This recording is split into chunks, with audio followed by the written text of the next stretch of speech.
నమస్తే, welcome to Avani news network. 25 ఏళ్ల పాటు ఆర్ఎస్ఎస్ ప్రచారక్గా పనిచేసిన, విశ్వ హిందూ పరిషత్ బజరంగ్ దళ్ నాయకుడిగా పనిచేసిన ఒక వ్యక్తి ఇవాళ ఆర్ఎస్ఎస్, విశ్వ హిందూ పరిషత్, బజరంగ్ దళ్లను టెర్రరిస్టు సంస్థలుగా ప్రకటించాలని డిమాండ్ చేస్తుంది. 25 ఏళ్లు ప్రచారక్గా పనిచేశాడు. ఆయన పేరు యశ్వంత్ సహదేవ్ షిండే.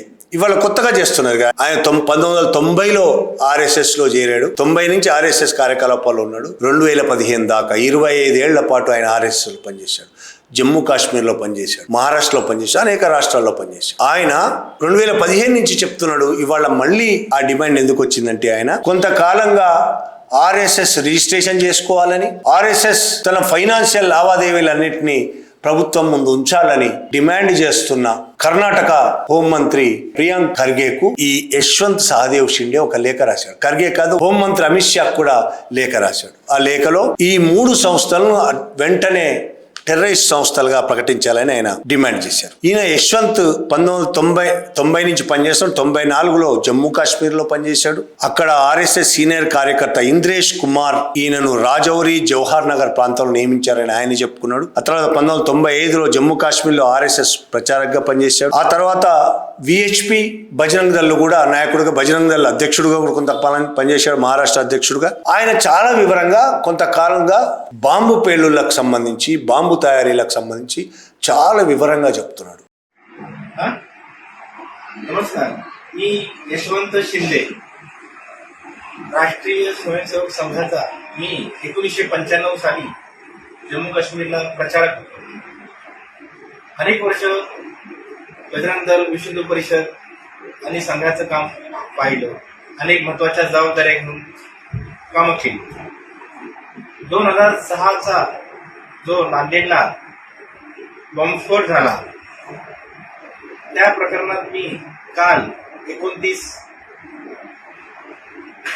ऑगस्ट हजर राहून मला या प्रकरणात साक्षीदार करावे म्हणून माननीय न्यायालय, विशेष न्यायालयाला विनंती केली. न्यायालयाने माझा अर्ज स्वीकार केला आणि सरकारी वकील तसेच बॉम्बस्फोट खटल्यातील जे कोणी आरोपी आहेत त्यांच्या वकिलांना नोटीस बनवली आहे, दिली आहे. आणि पुढच्या महिन्यात 22 दिनांकला माझ्या काल सादर केलेल्या कथनावरती त्यांचं काही ते त्यावरती मत मांडतील. 2006 साली झालेल्या बॉम्बस्फोट प्रकरणात मुळात जे आरोपी पकडले गेले आहेत ते मैदानातील आहेत. मूळ आरोपी त्यांनी प्लॅन रचला, कट रचला, ते अजून बाहेरच मोकळे फिरत आहेत. तपास यंत्रणांच्या अधिकाऱ्यांनी తాను పాల్గొన్న సంఘటనలు కూడా చెప్తున్నాడు. 2000 సంవత్సరం, 2014 ముందు, 2004, 2010 ఇట్లా వరుస bomb పేలుళ్ల సంఘటనల్లో RSS chief Mohan Bhagwat, RSS నాయకుడు ఇందేశ్ కుమార్, విహెచ్పి ప్రధాన కార్యదర్శి మిలింద్ పరాండే వంటి అగ్రశ్రేణి వ్యక్తులను అరెస్ట్ చేయాలనేది ఆయన డిమాండ్ చేస్తున్నారు. 2003లో దేశవ్యాప్తంగా బాంబు పేలుళ్లు జరగడానికి ఒక నెట్వర్క్ ని ఏర్పాటు చేసింది ఆర్ఎస్ఎస్ అనేది ఆయన ప్రధానంగా ఆరోపణ. ఆ నెట్వర్క్ ఏర్పాటు చేసిన మొత్తం కార్యక్రమంలో తాను ఉన్నానని. 2003లో విశ్వ హిందూ పరిషత్ నాయకుడు మిలింద్ పరాండే తనను సంప్రదించి దేశవ్యాప్తంగా బాంబు పేలుళ్లకు సంబంధించి నిర్వహించే ప్రణాళికలో తనను కూడా భాగస్వామ్యం కావాలన్నాడు. అనేక శిబిరాలు నిర్వహించారు అనేది ఆయన కోర్టుకు ఇచ్చిన అఫిడవిట్ లో కూడా పేర్కొన్నాడు. ఎవరు? ఈ యశ్వంత్ షిండే. అనేక శిబిరాలు కూడా బాంబులు తయారు చేసేది, బాంబులు వేయడానికి శిక్షణ, ఈ మొత్తం శిక్షణ అనేక ఏళ్ల పాటు శిక్షణ ఇచ్చారు అనేది. ఈ దాడులను ముస్లింలపై నింద మోపే విధంగా రూపొందించాలి. మొత్తం దాడులను చాలా ప్లాన్డ్గా ఆర్ఎస్ఎస్ చేయాలి, కానీ దాడులు మొత్తం ముస్లిమ్స్ చేశారనేది ప్రచారం చేయాలి. దాంతో ముస్లిం హిందూ ఉద్రిక్తతను రెచ్చగొట్టాలి, దానితో రాజకీయ ప్రయోజనం పొందాలనేది వాళ్ళ ప్లాన్ అని ఈ యశ్వంత్ వివరంగా ఆయన తన అఫిడవిట్లో చెప్పాడు. బయట కూడా ఇంటర్వ్యూలో కూడా చెప్తున్నాడు. 2006 ఏప్రిల్ 6 నాడు నాందేడ్లో, మీకు ఒకసారి పాత పేపర్లు తీసిన వెబ్సైట్లు చూసినా అర్థమవుతుంది, 2006 ఏప్రిల్ 6 నాందేడ్లో ఒక ఆర్ఎస్ఎస్ కార్యకర్త ఇంట్లో బాంబు వేయింది. ఆ ఆర్ఎస్ఎస్ కార్యకర్త కొడుకు చనిపోయారు, ఇంకొక అతను కూడా చనిపోయారు. Maharashtra anti terrorist squad, CBI దీన్ని విచారణ చేపట్టింది. దాని విషయంలో షిండే ఒక స్పష్టంగా ఒక విషయం చెప్తున్నాడు. ఇది ఒక్క నాందేడుకు సంబంధించిన సంఘటన కాదు, నాందేడులో అక్కడ బయటపడింది అంతే.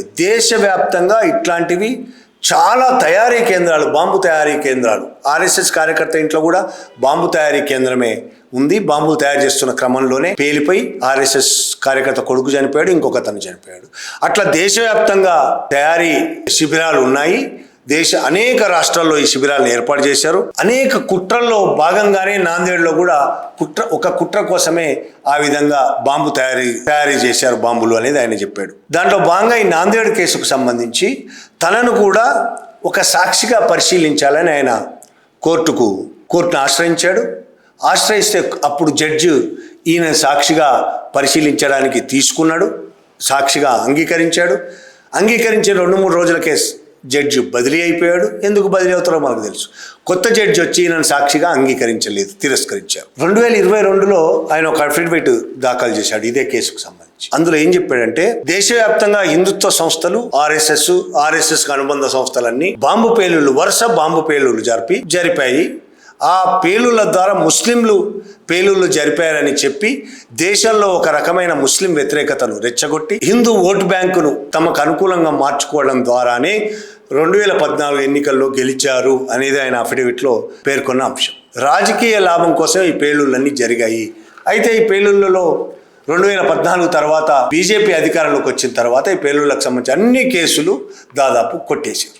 ఏ కేసు కూడా ఎవరి మీద లేదు. అనేక సాక్ష్యాలు ఉండి విచారణ జరిపిన అధికారులు వీళ్ళే చేశారు అని ఖచ్చితంగా చెప్పిన అంశాలు కూడా కొట్టేశారు.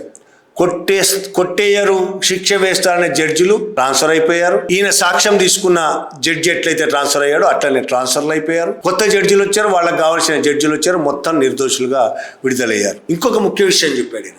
ఈ వ్యవహారాలన్నీ జరుగుతున్నప్పుడు ఆర్ఎస్ఎస్ ముఖ్య నాయకులు మోహన్ భగవత్తో సహా చాలామంది ముఖ్య నాయకులకు ఈ విషయాలన్నీ నేను చెప్పాను. ఇలా చేస్తున్నారు, బాంబులు తయారు చేస్తున్నారు, దాడులు చేసి ముస్లింల మీద బదనాం చేసే పని చేస్తున్నారు అని చెప్పినప్పుడు మోహన్ భగవత్తో సహా ఎవ్వరూ పట్టించుకోలేదు. అంటే వాళ్ళందరికీ తెలిసే ఇవన్నీ జరుగుతున్నాయి అనేది ఈయన ఆరోపణ. 2025లో ది వైర్కి ఒక ఇంటర్వ్యూ ఇచ్చి మరింత వివరంగా ఇచ్చాడు. అందులో ఏమంటాడంటే ఆర్ఎస్ఎస్, విహెచ్పి, బజరంగ్ దళ్, ఇంకొన్ని సంస్థలు కూడా, వీళ్ళతో పాటు BJP, RSS, VHP, Bajrang Dal, BJP, ఇంకో చిన్న సంస్థలన్నీ ఈ వ్యక్తుల మధ్య, ఈ నాయకుల మధ్య ఒక నెట్వర్క్ ఏర్పాటు చేశారు. ఆ నెట్వర్క్ ఏర్పాటు చేసింది దేనికి? 2004-2008 మధ్య జరిగిన బాంబు పేలుళ్ల ద్వారా మతపరమైన ఉద్రిక్తతలు పెంచడం కోసం ఏర్పాటు చేసిన network. RSS, BJP, VHP, BJP మధ్య ఇది. ఈ నాందేడ్ ఆర్ఎస్ఎస్ కార్యకర్త ఇంట్లో బాంబు పేలిన సంఘటనకు సంబంధించి కేసులో ఈ యశ్వంత్ షిండే తన అఫిడవిట్ దాఖలు చేస్తూ చాలా ముఖ్యమైన విషయాలు చెప్పాడు. అందులో కీలకమైన విషయాలు కూడా. దేశవ్యాప్తంగా వరుస బాంబు పేలుళ్ల ప్రణాళికలు రచించిన సమావేశాలు, కుట్ర సమావేశాలు, ప్రణాళికలు, దేశవ్యాప్తంగా ఎట్లా బాంబులు ఎక్కడెక్కడ ఏ ప్రాంతాల్లో ఎవరెవరు బాంబు పేలుళ్లు చేయాలి అనే సమావేశం జరిగింది. ఆ సమావేశంలో తాను కూడా పాల్గొన్నాను. అందులో ఆర్ఎస్ఎస్, విహెచ్పి, బజరంగ్ దళ్ సభ్యులు ఉన్నారు. విహెచ్పి ప్రధాన కార్యదర్శి పరాండే కూడా ఉన్నాడు. మేమందరము ఆ సమావేశాల్లో పాల్గొని దేశంలో ఎక్కడెక్కడ ఎలా బాంబులు పేలుళ్లు జరపాలనే విషయం నిర్ణయం తీసుకున్నాము అని చాలా స్పష్టంగా తను కూడా ఉన్నానని చెప్తున్నాడు ఆయన. తను కూడా సమావేశాల్లో ఉన్నాను, బాంబు పేలుళ్లు ఎక్కడెక్కడ జరపాలనే నిర్ణయాలు తీసుకోవడంలో నేను కూడా భాగస్వామిని అయ్యానని చెప్తున్నాడు. అలాగే 2003లో సుమారు 20 మందితో కలిసి విహెచ్పి నాయకుడు పరాండే నాయకత్వంలో 20 మందితో తను కూడా ఉన్నాడు. అందులో షిండే కూడా బాంబు ఎలా తయారు చేయాలని నేర్పించారు. బాంబు తయారీ శిక్షణ ఇచ్చారు వీళ్ళందరికీ. 20 మందికి 2003లో శిక్షణ ఇచ్చారనేది కూడా ఆయన చెప్పాడు. నాందేడ్లో ఆర్ఎస్ఎస్ కార్యకర్త ఇంట్లో తయారు చేసిన బాంబులు ఔరంగాబాద్లో ఒక మసీదు మీద వెయ్యాలనే నిర్ణయంతో జరిగింది. ఒక మసీదు మీద వెయ్యాలనే ఆలోచనతోనే అక్కడ బాంబులు తయారీ జరిగింది అనేది కూడా షిండే. ఆ బాంబులు తయారీ విషయంలో నాకు స్పష్టంగా తెలుసు. ఆ బాంబులు తయారీ చేసి ఆ బాంబులు ఔరంగాబాద్లో ఒక మసీదు మీద వెయ్యాలని అనుకున్నాం. కానీ ఆ లోపే అక్కడ బాంబు పేలి 2 చనిపోవడం జరిగింది. 2003-04లో జల్నా, పూర్ణ, పర్భణి ఈ ప్రాంతాల్లో మహారాష్ట్రలో మసీదుల మీద దాడులు జరిగాయి. మనకు గుర్తుండే ఉంటుంది. ఈ దాడులన్నీ ముస్లింలే చేశారని ఆరోపణలు కూడా చేసి కేసులు కూడా పెట్టారు చాలా మంది మీద. ఈ జల్నా, పూర్ణ, పర్భణిలోని అన్ని మసీదుల మీద దాడులు చేసిన వాళ్ళు మాతో పాటు శిక్షణ పొందిన వాళ్ళే ఆర్ఎస్ఎస్, విహెచ్పి, బజరంగ్ దళ్ వాళ్ళే దాడులు చేశారు అనేది షిండే చాలా స్పష్టంగా చెప్పాడు. అలాగే ఆయన ఇచ్చిన అనేక ఇంటర్వ్యూల్లో పాకిస్తాన్లో రహస్య కార్యకలాపాల కోసం, భారతదేశంలో ముస్లింలపై నింద వేయగల బాంబు దాడుల కోసం, ఈ రెండింటి కోసం పాకిస్తాన్కి వెళ్ళి అక్కడ రహస్య కార్యకలాపాలు చేయాలి, ఇక్కడ భారతదేశంలో ముస్లింలపై నింద వేయడానికి, ముస్లింలే చేశారు దాడులను చూపెట్టడానికి బాంబు దాడులు, ఆ విధమైన బాంబు దాడులు చేయాలి, వాటికి సంబంధించిన శిక్షణ కూడా తనకిచ్చారు అనేది షిండే తన స్వయంగా అనేక ఇంటర్వ్యూల్లో చెప్పాడు. తాను చేస్తున్న ఆరోపణలన్నిటికీ తన దగ్గర ఆధారాలు ఉన్నాయని, సాక్ష్యాలు ఉన్నాయని కూడా చెప్పినా బీజేపీ ప్రభుత్వం వచ్చిన తర్వాత కేంద్రంలో ఆ కేసులన్నీ కొట్టేశారు. ఈయన సాక్ష్యం తీసుకోలేదు, ఈయన సాక్షిగా పరిగణించలేదు. అసలు కారణాలు లక్ష కారణాలు చెప్తా. అక్కడ నిజం నిరూపితం అవ్వాలనేది ఎక్కడ ఏ కోర్టులో కూడా నిజం నిరూపితం అవ్వాలనే కోరిక కాకుండా ప్రభుత్వం ఆదేశాల మేరకు పనిచేయాలనే దాంతోనే పనిచేసి అన్ని కేసులు కొట్టేశారు. అజ్మీర్ షరీఫ్ దర్గా పేలుడు అది చాలా పెద్ద కేసు, దేశవ్యాప్తంగా సంచలనం కలిగించిన కేసు. ఆ పేలుడుకు సంబంధించి ఇంద్రేష్ కుమార్, ఎవరైతే ఆర్ఎస్ఎస్ నాయకుడున్న ఇంద్రేష్ కుమార్, షిండేను మొదట జమ్మూ కాశ్మీర్లో నియమించిన ఆయన, అజ్మీర్ షరీఫ్ దర్గా పేలుడుకు సంబంధించి ఇంద్రేష్ కుమార్ మీద 2008లో మాలేగాం పేలుడు కూడా చాలా పెద్ద ఎత్తున సంచలనం కలిగించిన సంఘటన. మాలేగాం పేలుడు కేసులో విచారణ ఎదుర్కొని నిర్దోషులుగా విడుదలయ్యారు కల్నల్ ప్రసాద్ పురోహిత్, మాజీ బీజేపీ ఎంపీ ప్రజ్ఞాసింగ్ ఠాకూర్. వీళ్ళ మీద కూడా చాలా తీవ్రమైన ఆరోపణలు చేశాడు ఈ షిండే.